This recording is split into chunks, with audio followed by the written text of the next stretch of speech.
le damos la bienvenida al señor economista Rafael Vicente Correa Delgado, expresidente de la República del Ecuador. ¿Cómo está usted, economista? Qué gusto en saludarlo.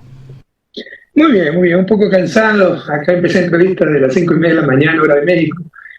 Todavía tengo el desfase horario de Europa, entonces duermo muy poco, pero bueno, con mucho ánimo y muy agradecido por esta entrevista, ¿no? Y a través de Radio Águila, por un inmenso abrazo a la patria entera. Veo que llegan hasta el Tena, hasta el Napo. Muy bien. Estamos retransmitidos por la emisora Radio La Jungla de José Luis Columbo, a quien le manda... qué bien. Igualmente Radio, un inmenso abrazo a la queridísima provincia del Napo y a toda la Amazonía. Bien, comenzamos. Señor economista, el Ecuador, no solamente que la inseguridad ha tomado niveles y tintes realmente ya más que alarmante, ya se asesinan a un alcalde como es el alcalde Intriago en Manta, se asesinaron a tantas personas todos los días, muertes colaterales, se asesinó recientemente a uno o dos miembros de su partido, que para ahí en Esmeralda fue asesinado lamentablemente, familiares que lloran sus deudos, fue asesinado un presidenciable como Fernando Villavicencio, este fatídico 9 de agosto que será histórico, lamentablemente una regla más de historia lamentable en nuestro país. Señor economista, ¿hasta qué punto el asesinato de Fernando Villavicencio ha movido el tablero político a pocos días que se den las elecciones? Nuevamente, muchas gracias por esta entrevista, señor Copiano. Un saludo al señor Emanuel. Un abrazo a todos los rincones de la patria. Gracias también por la pregunta y en contexto, ¿no? Lo que estamos viviendo nunca se ha vivido, nunca. Es más, da una tristeza enorme porque cuando escuchábamos de asesinatos de candidatos presidenciales, imaginábamos con todo respeto Colombia en la época de Pablo Escobar, México en los 90, pero ahora ocurre en nuestro país, en el siglo XXI. Eso es algo inédito, más aún cuando nosotros damos al país como el segundo más seguro de América Latina. 5.6 homicidios por cada 100.000 habitantes, esos son unos 900 homicidios anuales. El año pasado acabamos con 25.3 homicidios por cada 100.000 habitantes y de seguir la tendencia acabaremos con 35. Es decir, cerca de 7.000 muertes anuales, 20 muertes diarias y estaremos entre los 15 países más violentos del planeta después de ser el segundo más seguro de América Latina. Yo no he visto destrucción parecida y se lo digo sinceramente, como experto en economía, en desarrollo económico, no he visto destrucción parecida en un país en apenas 6 años en época de paz. Bueno, si hay una guerra civil, una guerra abierta, se puede entender la destrucción, pero en época de paz, con dos gobiernos democráticos, esto es algo inaudito. Contestando directamente su pregunta, por supuesto que el crimen de el asesinato de Fernando Villavicencio, que es una tragedia, ustedes saben la diferencia que tenía con este señor, pero es una tragedia para su familia, para sus simpatizantes, y nos solidarizamos con ellos, y vamos a rechazar siempre cualquier acto de violencia, ¿no? Es una hecatombe política, es una tragedia en primer lugar, pero también una hecatombe política que mueve el tablero electoral. Y es claramente un complot para perjudicarnos. ¿Por qué? Porque mire que enseguida ya tenían todo preparado para tratar de culparnos de ese espantoso crimen. Y el crimen en sí mismo es un complot, una conspiración. Compañeras, compañeros, ecuatorianos, señores periodistas, no pueden ocurrir cosas como que llevan a una persona protegida de alto riesgo a un carro vacío. Hablen con cualquier experto en seguridad, con cualquier persona que conozca algo de seguridad. El chofer siempre debe estar en el carro para arrancar en caso de emergencia. Lo llevan a un carro vacío para que lo masacren. Su carro blindado ya había llegado. César Gonzaga acaba de dar declaraciones a medios colombianos. Anunció que ya había llegado, pero estaba en la puerta trasera, estaba dando la vuelta. Llegó 2 minutos después del asesinato. ¿Por qué no esperaron el carro blindado? Porque era un complot, era una trampa. Mandaron a Fernando Villavicencio al matadero, a asesinarlo. ¿Para qué? Se pierde el celular de Fernando Villavicencio. Y Eren, un sicario, en lugar de llevarlo a la clínica a la mujer, que estaba a 100 metros, le viene a la fiscalía y muere, es decir, lo silencia. ¿Para qué todo esto? Ahí viene el otro. Ya tenían preparada toda la campaña para culparnos. ¿A quién beneficia? A los que no querían que ganáramos en una sola vuelta. Porque sabían que sin un terremoto político como el asesinato de Fernando Villavicencio, nuestra victoria en una sola vuelta era inevitable. Esto beneficia a la extrema derecha. Fernando Villavicencio, que estaba en 4º o 5º puesto, le era más útil muerto que vivo y no dudaron en asesinarlo. le hicieron medios televisivos, que sería pues absurdo y perdón la palabra, de tonto, creer que estando en primer lugar propiciar un asesinato que el único que iba a perjudicar definitivamente es a la candidatura que estaba en un proceso inmenso de crecimiento. Usted topó uno de los temas que no estaban realmente asignados a la pregunta, pero bien al caso.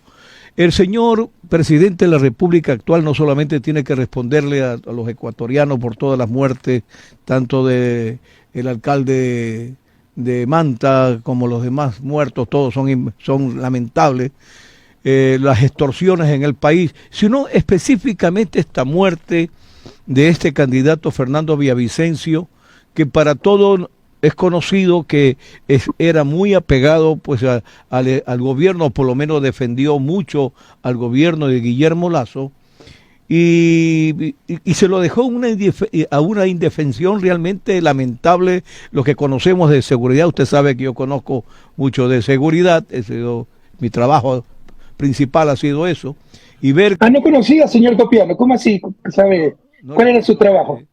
No conocía que usted sabía de seguridad. ¿Cuál era su trabajo? ¿No me escucha? Ahí lo estoy escuchando, sí, algo me decía. Que no conocía que usted venía del sector seguridad. ¿Tiene negocio en seguridad? Que parece que no le indicaron cuando usted fue presidente de la República los primeros 4 meses por el señor Ricardo Patiño, fui contratado y fui quien hice algunos lineamientos de seguridad, pero bueno. Bueno, como experto en seguridad, ¿es verdad o no es verdad que jamás se pone a la persona protegida en un carro vacío? Siempre debe estar por lo menos el chofer listo, por lo menos. Señor economista, por ejemplo, no hubo un cordón policial, la mirada de los custodios era tan específica, su rostro delataba que había un mandato, había una indicación a que seguir, y era sencillamente conducirlos al vehículo. Es más, uno de los escoltas, el más alto, le ponía la mano a la cintura, cosa que no se hace a ningún custodio, y prácticamente lo alaba. Lo cierran en una parte protegida y cierran la puerta, y al unísono con el primer tiro ellos se lanzan al piso. O sea que es una cosa inaudita en la cual tienen que explicar, y la cara del señor Fernando Villavicencio es muy elocuente. No sé qué es lo que realmente sentía en ese momento. No solo eso, señor Copiano, ustedes pueden ver cualquier video del propio Villavicencio, ¿no? Videos míos cuando era presidente. Siempre parte de la seguridad va a cubrir lo que se llama el lado vulnerable, el lado frágil, por donde están pasando los carros. Por un lado entra la persona protegida y por otro lado están los guardaespaldas viendo quién viene. No había nadie. Y vinieron los sicarios como Pedro en su casa a masacrarlo. Claramente aquello es un complot, no puede haber tanta ineptitud, eso fue deliberado. Y Villavicencio, persona de alto riesgo, está bajo custodia policial. Por eso usted tiene razón. Esto es responsabilidad directa del Estado ecuatoriano.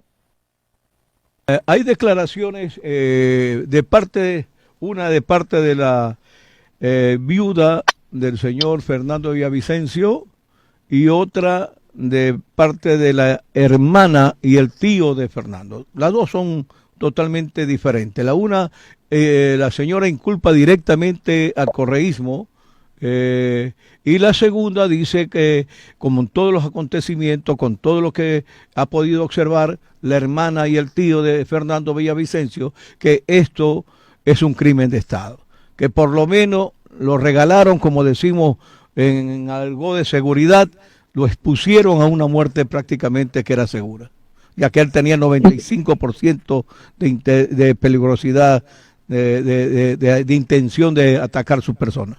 Ahí tenemos las palabras de la misma hermana, que está indicando que tiene que responderle tanto el señor Guillermo Lasso como el señor ministro del Interior, señor Zapata. ¡No nos van a callar! ¡No nos van a callar! Estamos en vivo para Teleamazonas de este momento. ¿Lo recordaba usted que estaba detrás de...? Es que yo no escucho el audio del video. ¿Está saliendo el video? Tengo que contestar. Porque concuerdo con usted, señor Copiano. Por si acaso... no me gusta hablar de estas cosas, pero la señora Zarauz, que siempre nos ha odiado, tiene 5 o 6 años separada de Villavicencio, lo ha denunciado su propia familia. Incluso han dicho que no le daba el divorcio porque ganó unos casos en el sistema interamericano vía Vicencio, eso significaba indemnización, quería tener parte de indemnización. También se sabe que esta señora se reunió con otro Sonneholder, entonces la estrategia que usaba el correísmo para beneficiar a Sonneholder. Pero la familia de Vicencio, su hermana, su madre, su tío, hablan claramente y tienen razón en eso, que esto es responsabilidad del Estado. Y usted es experto en seguridad, tal vez no es experto en investigaciones, no es detective, pero la primera pregunta, yo tampoco, pero la primera pregunta que se hace un detective para resolver un caso es: ¿a quién beneficia el delito? ¿A quién beneficia el crimen? ¿A quién beneficia la muerte? Usted lo ha dicho. ¿Cómo nos va a beneficiar a nosotros si estábamos ganando? Nos perjudica. Beneficia a los que estaban perdiendo, a los que cosechan de generar un clima de terror. Y por ejemplo, Zurita acaba de decir que Fernando Villavicencio, después del debate, iba a denunciar a un candidato que tenía contratos con el Estado.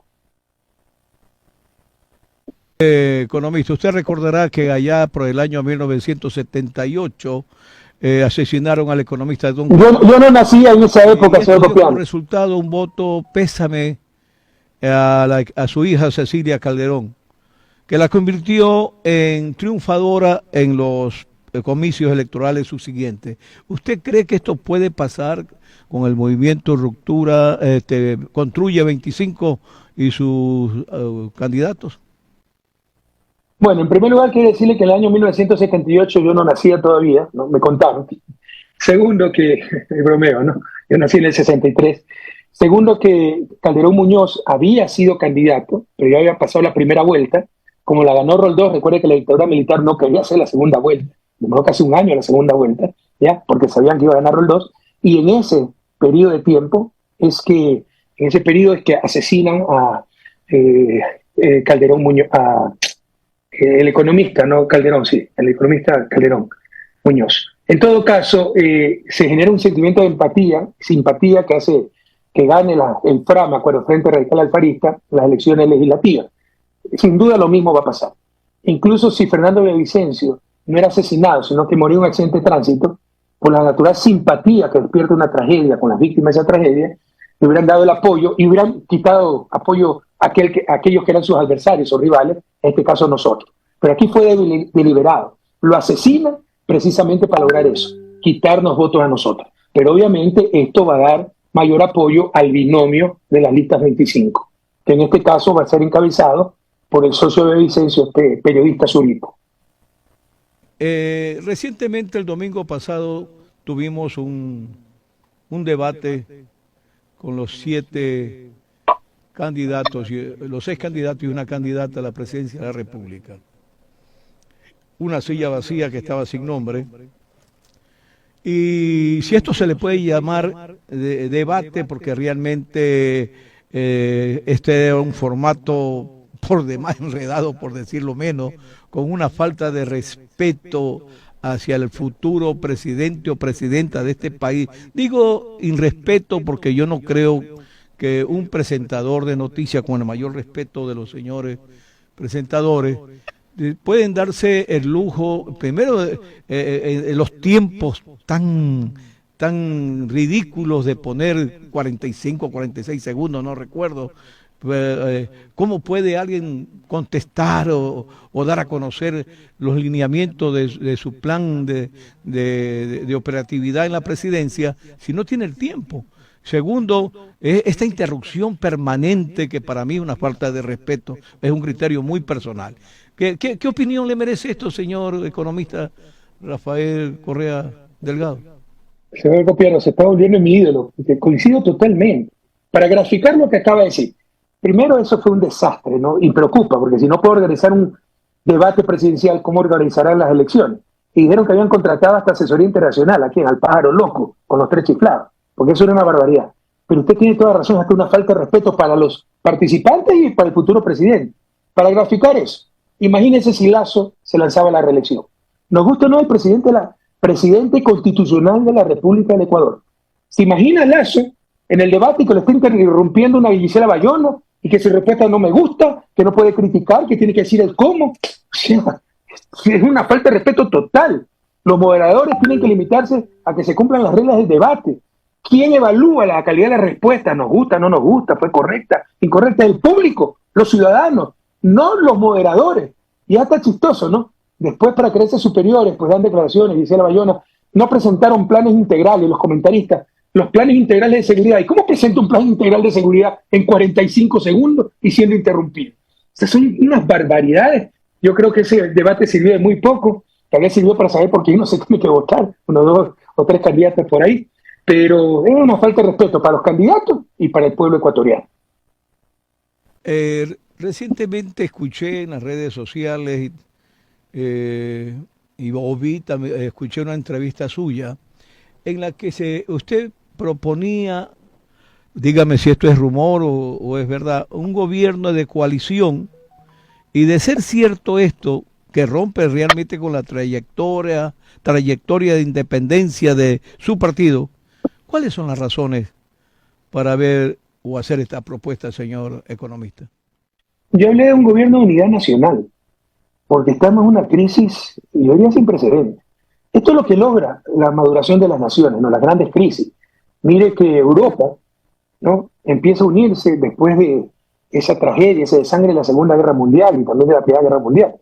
Y ahora 27 países con diferentes sistemas, diferentes culturas, diferentes religiones, diferentes sistemas políticos que se mataban hace pocos años por decenas de millones, tienen una unión, la Unión Europea.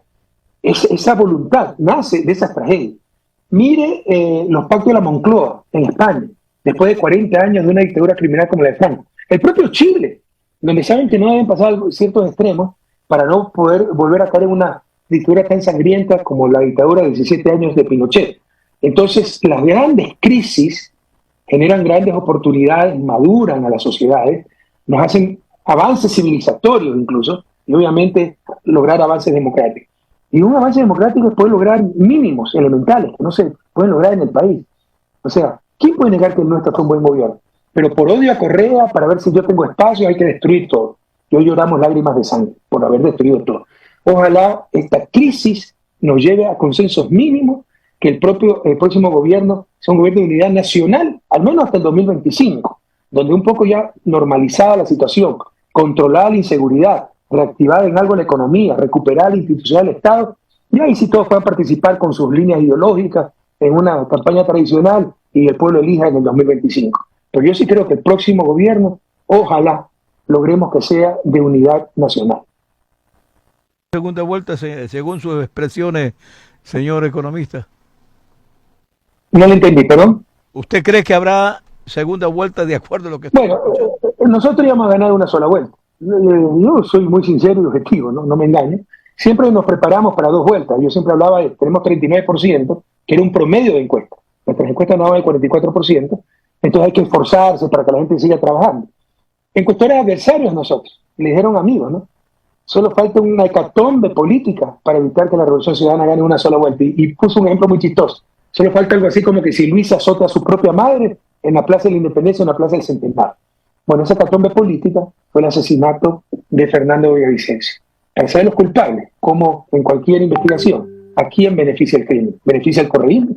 No bajó punto, porque era nuestro adversario político. Incluso si fallecía trágicamente en un accidente, por empatía, aumentaba el apoyo, la lista de la víctima, ¿no? Y un poco la animadversión con los adversarios de la víctima. Aquí se trata de un brutal asesinato. ¿A quién beneficia ese brutal asesinato? A la derecha. Tratan de impedir que ganemos una sola vuelta y nos bajaron puntos, ¿no? Gracias a Dios, después del debate, estamos subiendo, porque Luisa fue la que mejor se conectó con la audiencia, y ojalá logremos ganar una sola vuelta por el bien de todos, porque eso significa que el Lazo se va más rápido, y ese es el principio de la solución a los problemas del país. Más rápido se podrá empezar a recuperar la seguridad, la economía, la educación, la salud, la institucionalidad, la dignidad de nuestro pueblo. Bien, bien. Antes de darle paso al señor economista Carlos Julio Emanuel, sí me gustaría saber, ya que veo ataques por todos lados a la constituyente que se realizó en Montecristi el año 2008, ¿usted cree que hay que cambiar estas leyes de esta constituyente, cambiar la constitución del año 2008, hacer otra nueva? ¿O cuál usted cree que debería ser lo que se debería proponer? para el país. Seamos muy lógicos, y jóvenes que me escuchen, siempre lógicos, espíritu crítico. Veamos, analicemos ese argumento. El problema es la Constitución de Montecristi. Bueno, con esa misma Constitución, nosotros hicimos de Ecuador el segundo país más seguro de América Latina. Con exactamente la misma Constitución, estos tipos nos están llevando a ser uno de los 15 países más violentos del mundo. ¿Cuál es la conclusión? ¿El problema es la Constitución? Por favor, el problema son los gobiernos. O sea, es un completo absurdo. Y lo que han hecho es mentirnos. Recuerden que nos decían que la Constitución de Correa no permitía a las Fuerzas Armadas ayudar en seguridad. ¿Lo recuerdan o no? El público que me escucha. ¿Le recuerdan o no? E incluso, para lograr otro objetivo, nos pusieron como rellena esa pregunta en una consulta popular para lograr soporte político del gobierno, y de todos modos la gente le dijo no. Pero además es mentira, o no ha salido las Fuerzas Armadas a las calles ahora sí. Entonces estaban mintiendo. Ah, sí, pero no pueden entrar en las cárceles están tomadas por las mafias. Bueno, hace un par de días entraron a las cárceles para transportar a Fito, jefe creo que de los choneros o de los lobos, no sé, a la cárcel de La Roca. Pero decían que no podía ingresar, que era una gran mentira, era ineptitud, cobardía, corrupción y politiquería. En esta tragedia, sacar réditos políticos tratando de echar la culpa a Correa y diciendo que el problema es la Constitución y las leyes. El problema eran y son ellos, que nadie se engañe. Mientras más rápido se vayan, mejor. O estoy siendo inexacto. ¿No recuerdan que decían que no podían salir a las Fuerzas Armadas? Pues ya salieron. Pero no podían entrar a las cárceles, ya entraron. Siempre fue posible con la Constitución del 2008. Estos ineptos nunca lo hicieron por su indolencia y por politiquería, para echarle la culpa a Correa. Correcto. Doctor Carlos Julio Emanuel. Muy buenos días al economista Correa. Es la primera vez que tenemos la oportunidad de dialogar. Voy a cambiar un poco el tema, ¿no? John ha estado tratando temas políticos. Yo creo que es importante resaltar aquello de que hay que buscar grandes acuerdos nacionales. Ecuador, para salir adelante, debe ponerse de acuerdo en grandes objetivos nacionales, como lo han hecho otros países. Hay muchos ejemplos que se pudieran citar, pero quiero ir a la parte económica, economista Correa. En los últimos años la economía ecuatoriana no ha crecido. Cuando uno ve el Producto Interno Bruto del 2022, es exactamente igual al del 2018 o 2019. 7 cada 10 ecuatorianos no tiene un empleo adecuado, la pobreza sigue subiendo, todo el mundo habla de la desnutrición infantil. La pregunta es, ¿cómo podría, en la eventualidad de ser el gobierno, la Revolución Ciudadana, replantear el esquema económico para recuperar el crecimiento económico? ¿En qué tiempo se podría hacer esto y con qué recursos?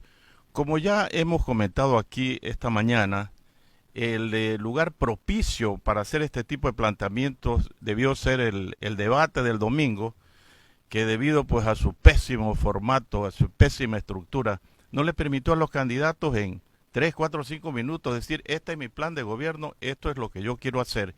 Y lo que vimos fueron retazos de retazos. Esa es la primera pregunta, economista Correa. ¿Cómo podemos recuperar el crecimiento económico? ¿En qué tiempo y con qué recursos? Para luego tratar otros temas que están conectados. Buenos días. Buenas tardes. Gracias, economista. Gusto en verlo. Buenos días, yo estoy en México.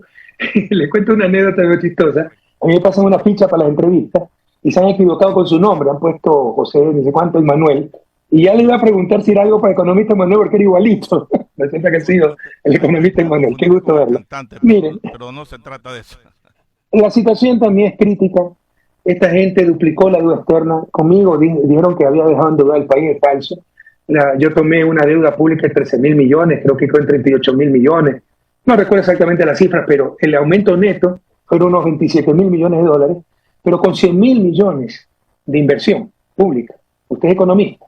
Es como que si yo me endeudo en 27.000 millones, tengo un pasivo, pero me compré una casa de 100.000 millones, tengo un activo. En términos netos, mi patrimonio es 27.000, dije 100.000, no estoy cansadísimo porque desde las 5 de la mañana estoy dando son 73.000 millones de dólares. Es decir, soy más rico en 73.000 millones de dólares. Esta gente aumentó la deuda pública en 40.000 millones sin poner un poste de alumbrado público.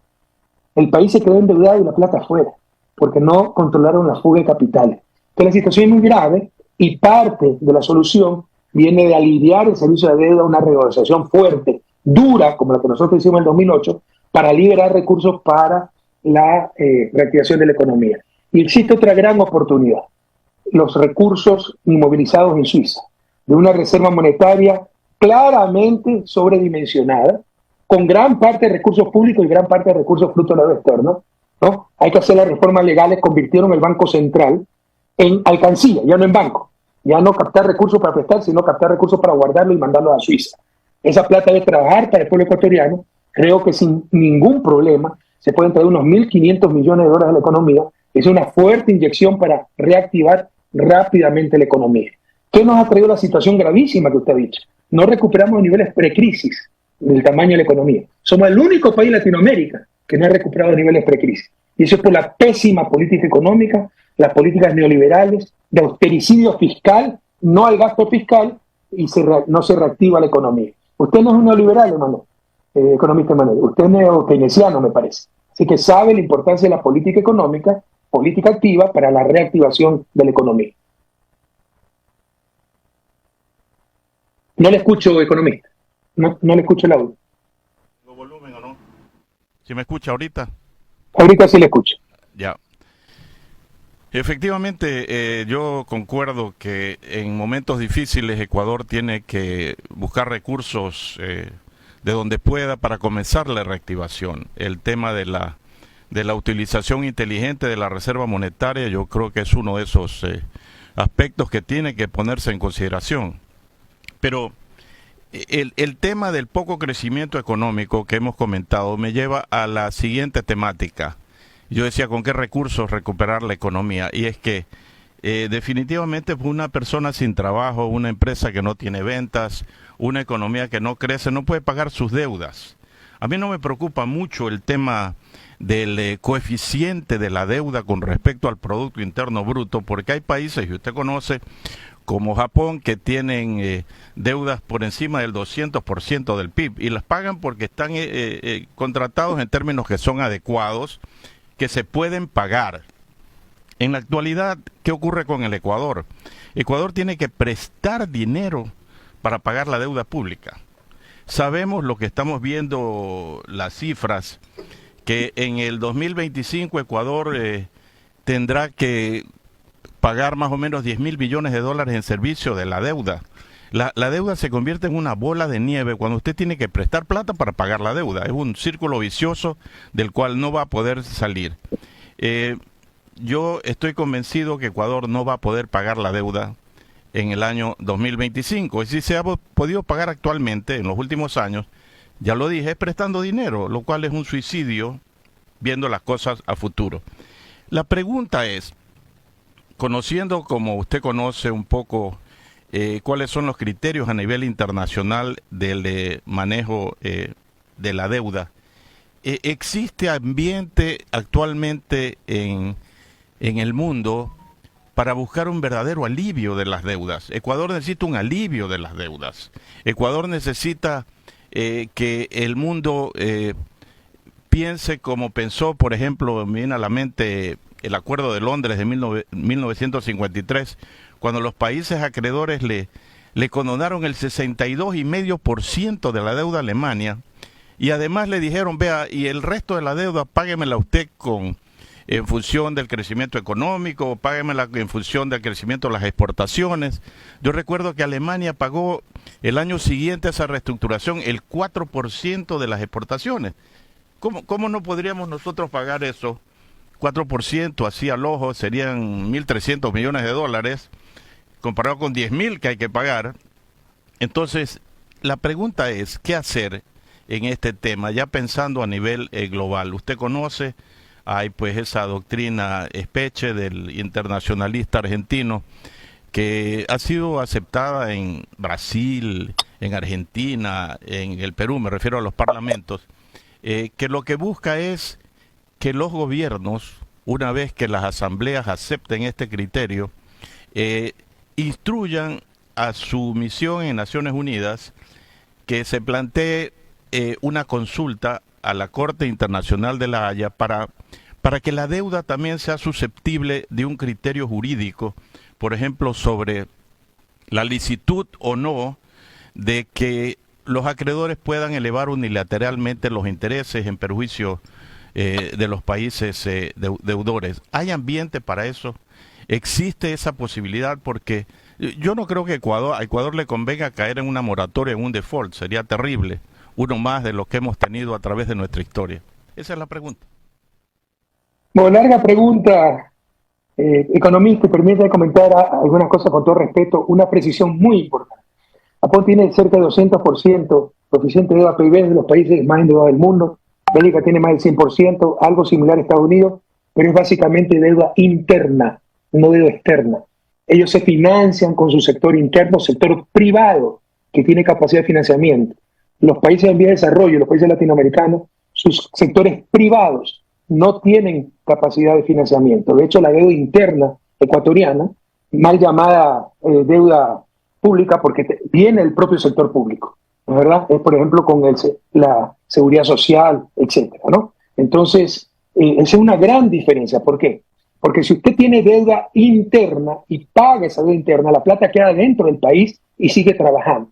Si es deuda externa y esa plata sale, como en el caso ecuatoriano, eso es fuga de divisas, deprime la economía y le crea un problema en el sector externo, que le puede crear una crisis de balance de pagos. Entonces son problemas totalmente distintos. Yo preferiría tener el coeficiente de deuda de Japón de 200%, pero con deuda interna, a tener nuestro coeficiente de deuda del 65, 62%, pero con deuda, gran parte de deuda externa, porque eso sí es tremendamente recesivo y nos puede generar problemas en el sector externo, ¿no? Usted habló del Acuerdo de Londres de 1953, cuando Alemania, destrozada después de la Segunda Guerra Mundial, no podía pagar sus deudas, le perdonaron deuda, la reestructuraron el resto, pero era porque ya tenían el antecedente de Versalles.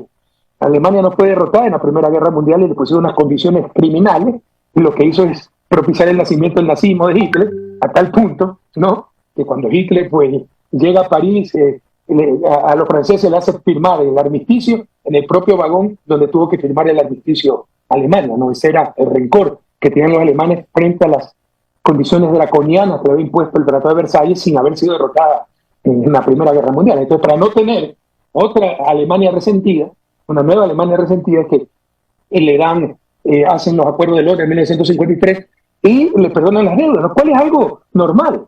En Estados Unidos tiene ley de quiebras de municipios y ciudades que quiebran porque no pueden seguir pagando y se les ayuda, etcétera. ¿Pero a qué quiero llegar? Porque usted dice entonces, ¿cómo buscar esa renegociación? Habló de estas iniciativas en Naciones Unidas para que no puedan subir intereses cuando los países están sobreendeudados. Porque esto es una cuestión de poder. Eso hicieron con Alemania porque le había demostrado que era poderosa. Eso hacen en ciudades de Estados Unidos porque son de la gallada. Pero nosotros somos el mundo en desarrollo. Somos América Latina, somos el patio trasero. Y nos tratan a la patada. Y nos tratan de exprimir, así estemos en el suelo. Y se cumple lo que dice Trasímaco, hace 2500 años, en los diálogos de Platón, que la justicia no es otra cosa que la conveniencia del más fuerte. Al final del día, es una cuestión de política, de relaciones de poder, y los más fuertes son ellos y nos tratarán de exprimir. Por eso tenemos que renegociar con mucha inteligencia, pero también con mucha firmeza y en función del bien común. Pero habrá que renegociar esa deuda, ojalá no tengamos que declarar moratoria unilateral, pero de ser necesario habrá que hacerlo para destinar los recursos para la reactivación de la economía nacional. Durante la pandemia, el propio Fondo Monetario Internacional instó a los países acreedores que no exijan el pago de la deuda a los países deudores, y sin embargo, pues en el gobierno de Lenín Moreno no solo no se hizo caso de esto, sino que se prepagó deuda. Y se hizo una reestructuración que fue terrible, onerosa, que no ha resuelto los problemas. Estoy claro que una cosa es deuda interna y otra cosa es deuda externa, efectivamente el problema que nos afecta es el problema de la deuda. Seguimos nosotros prestando dinero para poder pagar cumplidamente a los acreedores, y usted deberá recordar que uno de los objetivos de este gobierno, que a mí me llamó poderosamente la atención, es que se diga en objetivos del gobierno era buscar ganarse la confianza de los acreedores externos, ¿no? Cuando hay que buscar ganarse la confianza es de la gente y resolverle los problemas y sus necesidades básicas insatisfechas. Yo quiero seguir con una última pregunta y John seguirá con algunos temas políticos. No quiero tocar el tema de la dolarización porque es un tema que se lo trata muy deportivamente. La dolarización está aquí, tiene ya casi 25 años. no la confundamos con cajas de conversión. Busquemos otras cosas que se requieren hacer en el Ecuador para resolver problemas. Y eso me lleva a la pregunta siguiente. ¿Qué hacer para bajar el nivel de tasas de interés en el Ecuador, que es el doble del de Panamá? Se dice, bueno, Panamá tiene bancos, más de 80 bancos y agencias de representación bancaria. Ecuador no tiene ni un solo banco extranjero, ni un solo banco extranjero. ¿Cómo es posible eso? ¿Cómo podemos cambiar ese paradigma de que en el Ecuador existe un oligopolio bancario donde 5 o 6 bancos controlan las 2/3 partes de los activos y a los que les interesa mantener el statu quo de las tasas de interés altas? Bueno, quiero mencionarle, y esta era la pregunta, ustedes van a tener un bloque importante en la Asamblea Nacional, sin lugar a dudas, y hay un proyecto desde octubre del 2020 para internacionalizar y modernizar el sistema financiero ecuatoriano, que básicamente toma mucho de lo que hizo Panamá en 1970, para que en el Ecuador las tasas de interés bajen por competencia. Hay una gente que dice, bueno, lo que pasa es que la economía ecuatoriana no es muy atractiva para la inversión extranjera o para la banca extranjera, el tamaño de la economía ecuatoriana, pero ocurre que Panamá tiene una economía tal vez un poquito más de la mitad de la ecuatoriana. Nosotros tenemos más potencial, sin duda. Ellos tienen el canal de Panamá, nosotros tenemos montones de otros recursos que nos proveen dólares, pero ese proyecto, y esa era la pregunta, está allí, van a ser 2 años, duerme el sueño de los justos. Yo creo que merece un tratamiento por parte del bloque suyo, que se lo analice, que se lo modifique, que se lo perfeccione. Toda ley y proyecto es perfectible, pero tratemos de que en el Ecuador la gente pueda tener acceso a créditos que no sean leoninos, en dólares. Esa es la pregunta, economista Correa. Gracias, economista. Nuevamente dio cátedra de economía y coincido prácticamente en todo. Solo una reflexión sobre la deuda interna. La mayor parte de la deuda interna del gobierno es la deuda con el IES, y eso se sataniza, cuando es tremendamente bueno. El IES tiene flujo de caja, exceso de liquidez. ¿Qué va a hacer con esa liquidez? Mandarla a Suiza, ponerla bajo el colchón. Se la presta al gobierno, el gobierno nunca ha faltado esa deuda, le paga buenas tasas de interés, gana el 10, gana el gobierno, pero además es plata que queda en el país y reactiva la economía. Y eso se sataniza, ¿no? El problema, le insisto, de la deuda externa cuando salen los recursos del flujo circular, y eso sí es tremendamente recesivo, además de que nos crea graves presiones en el sector externo.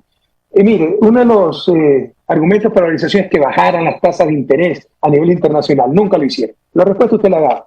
Es un oligopolio, no existe competencia.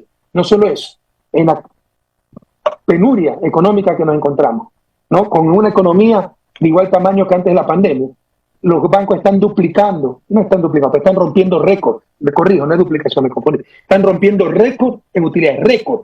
Cada año aumentan utilidades. En 2022 fueron utilidades récord, en el primer semestre de este 2023 tienen más utilidades que en el 2022.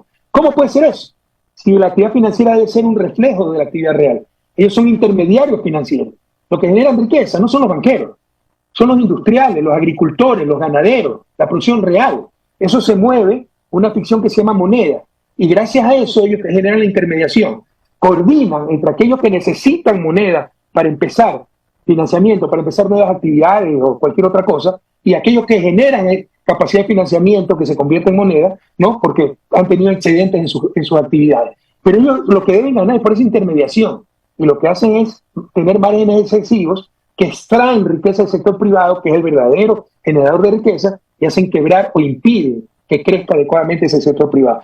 Yo estoy totalmente de acuerdo con un oligopolio, por eso están rompiendo récord en utilidades, pese a que la economía no se recupera a los niveles precrisis. Eso es escandaloso, pero nadie habla de eso porque nos gobiernan los banqueros. Nos gobiernan a nivel de poder político en el gobierno y nos gobiernan a nivel de medios de comunicación, propiedad de los banqueros o financiados, patrocinados por banqueros. Y esto tiene que cambiar. En realidad nunca ha habido grandes barreras para que venga banca extranjera. Si hay una ley que facilite la venida de banca extranjera, yo estoy totalmente de acuerdo. En ese sector necesitamos meter competencia extranjera o no se va a arreglar el problema. Hay una complicidad y una argolla, un oligopolio en la banca que nos tiene quebrado, o es uno de los principales impedimentos para reactivar la economía. Tiene que venir competencia extranjera, en eso estoy totalmente de acuerdo. Si ese proyecto es válido, tendrá todo nuestro apoyo. Ahora, comparar con Panamá sí es un poquito forzado, ¿no? Usted sabe que Panamá no solo es un centro financiero internacional, sino que también es calificado como un paraíso fiscal, ¿no? Y sí sería terrible que para poder tener banca extranjera, mayor actividad financiera, pues caigamos en esa categoría de paraísos fiscales, porque yo creo que se pierde mucho más de lo que se gana. No le escucho. Panamá se convirtió en un centro financiero internacional por la dolarización y por haber permitido la competencia bancaria que aquí no hay. Entonces, John, gracias, economista, y John sigue con temas de orden político. Muchas gracias, economista. Gusto en verlo. Y agradecerle al señor economista por su tiempo.